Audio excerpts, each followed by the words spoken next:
Bonjour à toutes et à tous. Tadam. Un petit boucol.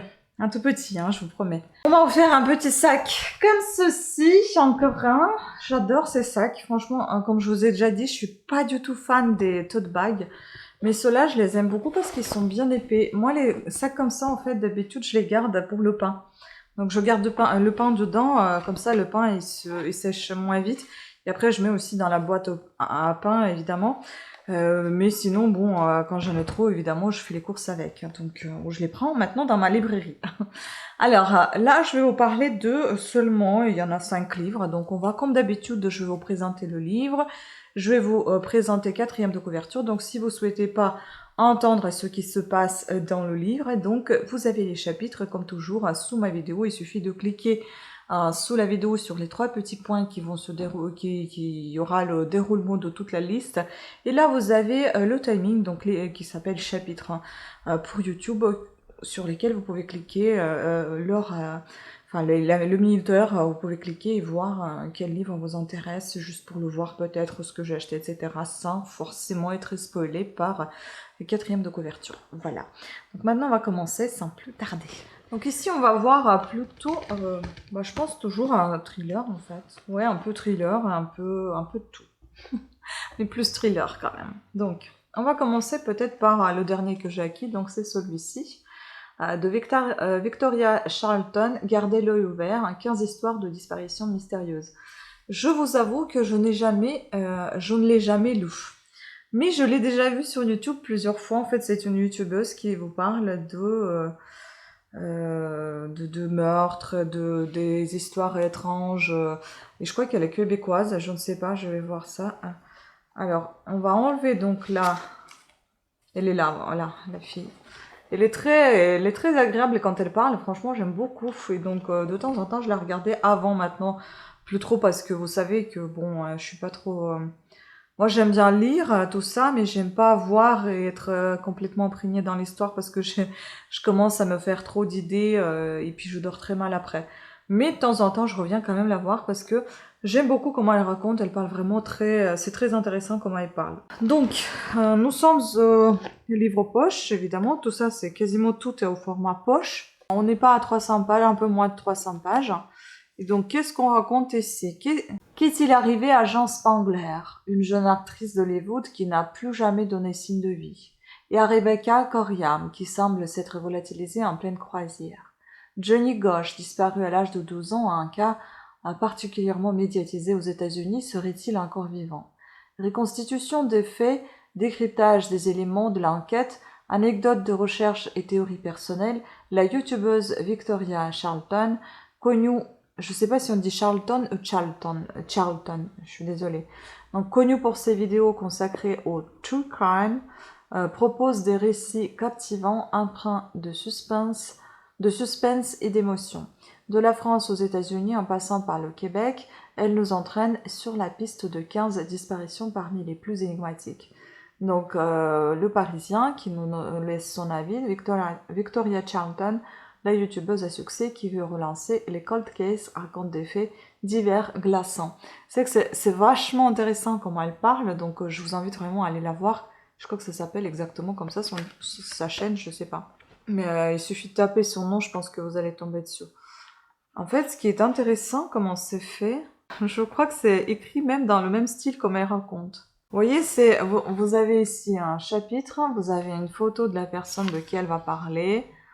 Elle parle, et puis là, des affiches de recherche, vous avez des petites choses. Je crois qu'elle met même les images quand elle vous raconte des histoires. C'est vraiment très intéressant. Donc c'est, voilà, à mes yeux, donc elle raconte ce qu'elle pense elle. Voilà, franchement c'est très intéressant. Mais qu'est-ce qui sent bon ce bouquin. Donc je vais voir. En fait elle me fait penser au Pierre Bellemare au féminin. On verra si ça va être vraiment ça, parce que Pierre Bellemare, je sais pas s'il racontait plutôt des histoires cold case, mais il y avait des histoires mystérieuses et aussi des histoires vraies qui se sont passées. Mais enfin bon, après j'ai envie aussi de découvrir ça. Ah, c'est le tome 3, Gardez l'œil ouvert. 20 histoires criminelles déconcertantes. Donc à mon avis, ça doit être le premier, et après il y a encore 2 qui suivent. Mais ils sont pour le moment au format broché, donc je vais attendre le format poche. Je vais déjà découvrir comment c'est écrit, parce que Elle parle bien, ça c'est sûr. Mais est-ce que c'est bien écrit? On saura. Écoutez, je vous en parle dès que je l'aurai lu. Donc ensuite, j'ai pris celui-ci. C'est un livre d'Anne Grangère. Grangère ou Granger, je sais pas, aux éditions 10-18, donc format poche, un intérêt particulier pour les morts. Je ne sais pas. Pourquoi ce style de livre en matière actuellement? Je n'en ai aucune idée. Donc ici, nous sommes un peu plus environ à 400 pages, hein, on n'est pas loin. C'est très très dense quand même, hein. Moi je trouve que c'est assez dense. Voilà, donc on va découvrir ce qui se cache derrière la couverture, enfin derrière le livre. Donc Londres, 1864. Lizzie Martin accepte un emploi auprès d'une riche veuve dont la précédente dame de compagnie s'est enfuie avec un inconnu. Mais quand le corps de la jeune fille est retrouvé dans le chantier de la gare Saint-Pancras, Lizzie décide de mener sa propre enquête. Elle pourra compter sur l'aide d'un ami d'enfance devenu inspecteur, Benjamin Ross, pour découvrir la vérité sur la mort de cette femme, dont le sort semble étroitement lié au sien. Donc ici on a l'avis de Kirkus Reviews. Donc cet auteur chevronné connaît parfaitement la période et la restitue avec tout le charme de la morale et des manières victoriennes. Et puis The Times, donc un sens aigu de l'humour à l'anglaise et une oreille douce pour les dialogues. Traduit de l'anglais par Delphine Rivet. Inédit, écoutez, à découvrir. Je pense que cette vidéo va s'intituler Book Haul de la mort, parce qu'on parle que des morts en fait. Et puis je suis tombée par hasard sur ces deux-là. Je vous avoue, ça m'a attirée, peut-être parce que j'ai vu pour les fans de Lucinda Riley, je suis fan de Lucinda Riley. Ce petit macaron ne s'enlève pas.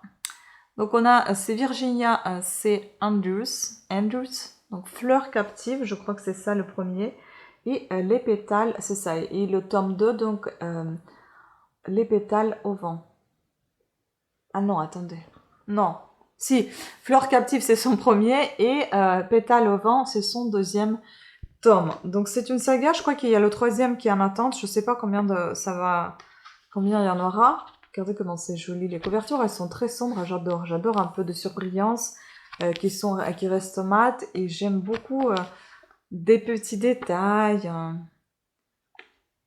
Oui, c'est ça. Après, bientôt disponible, c'est marqué derrière bouquet d'épines, les racines du passé, le jardin des ombres. En fait, ce que j'adore, c'est ces noms. Ça m'attire beaucoup. Donc ici, nous sommes à environ 500 pages. Hein. C'est assez dense également. Donc découvrons. Aux éditions Livres de poche. Donc à la mort de son mari, Corinne retourne dans la demeure parentale en compagnie de ses 4 enfants, 2 garçons et 2 filles. Pour recouvrer sa part d'héritage, la jeune veuve doit cacher leur existence à son père, avec lequel elle est brouillée. Sa mère, quant à elle, se montre vindicative et terrible envers eux. Sous couvert de les préserver, elle les séquestre dans le grenier avec à peine de quoi subsister. Alors pour oublier, ils font de cet endroit des incertitudes et de traumatismes le royaume de leurs jeux et de leurs rêves, le refuge secret de leur tendresse, à l'écart du monde. Mais les jours deviennent des semaines et les semaines des mois.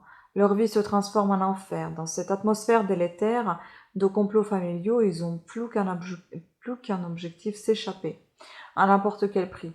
Fleur captive est le premier des 5 tomes de la saga culte de Virginia C. Andrews, traduite dans une dizaine de langues et vendue à 5 millions d'exemplaires à travers le monde.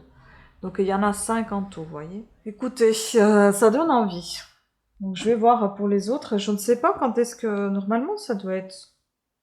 Ah, c'est paru là. Ça a été imprimé là en septembre 2022. Et celui-ci, il a été imprimé quand, du coup? Pareil, en septembre 2022. Bon, celui-ci, il est à environ 600 pages. Hein, il est 100 pages plus gros que l'autre. Donc, tome 2, pétale au vent. J'espère que je vais aimer et que je vais pouvoir les garder parce que j'aime beaucoup déjà comment ils se présentent, franchement. Libéré de l'emprise familiale et évadé du grenier, bon, ça, je vous spoil vraiment et j'ai vraiment pas envie de me spoiler non plus. Donc, celui-ci, je ne vais pas vous lire la suite parce que moi aussi, je suis spoilée et je vais pas le lire non plus. Voilà. Puis on m'a offert de petits marque-pages, bon, quelconques, Gallmeister, les deux je crois, voilà. Mais ce que j'aime c'est qu'elles sont assez rigides, c'est pratique. Et puis j'étais là en train de choisir longtemps et j'ai choisi le plus abîmé. Comment c'est possible, je ne sais pas. Donc on voit ici qu'il est bien abîmé ce livre. Bref, celui-ci en fait, je louchais dessus depuis un moment déjà. Je passais à côté, je tournais quelquefois, chaque fois quand je revenais dans la librairie, que ce soit celle, la mienne ou l'autre. C'était tout le temps, je regardais ce bouquin. Donc du coup, je l'ai pris, j'en ai marre de passer à côté.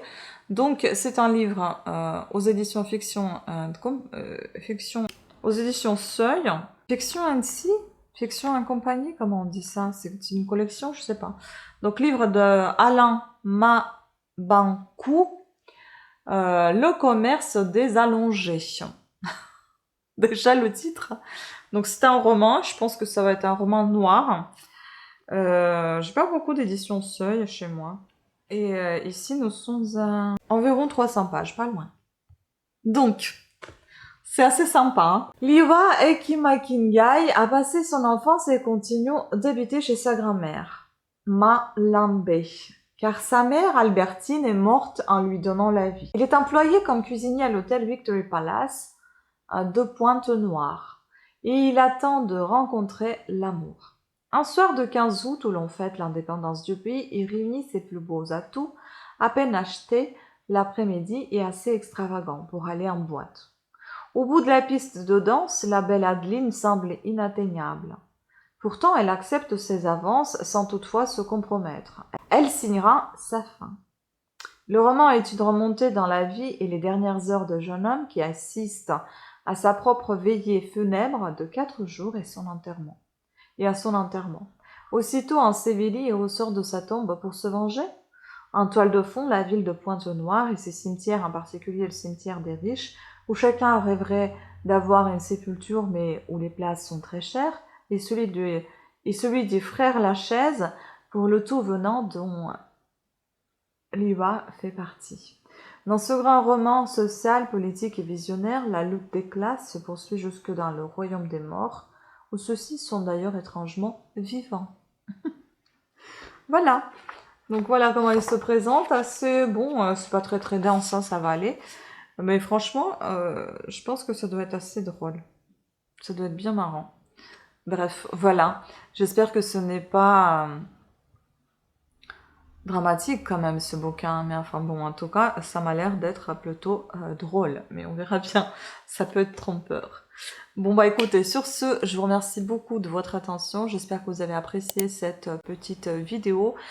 Pensez à vous abonner, à activer la petite cloche de notification afin d'être averti de nouvelles sorties de vidéos. Et oui, je vous prépare toujours mes lectures. En fait, j'ai envie de terminer mes bouquins de Léon Tolstoï, Guerre épée pour tout sortir. Hein. Peut-être pas Guerre épée, mais Madame Bovary, en tout cas, de Gustave Flaubert, j'ai envie de terminer pour vous sortir chaque jour, que vous ayez la lecture en continu, en fait, et pas attendre une semaine qui a la suite, etc. Et puis oui, je suis en train aussi de penser à ceci, donc vous ne pensez pas que je vous ai oublié. Loin de là, c'est que je manque énormément de temps pour tout faire. Mais bon, j'essaie de faire ce que je peux. Petit à petit, ça va venir. Sur ce, merci encore pour votre attention et je vous dis à très bientôt. Bonne lecture. Ciao.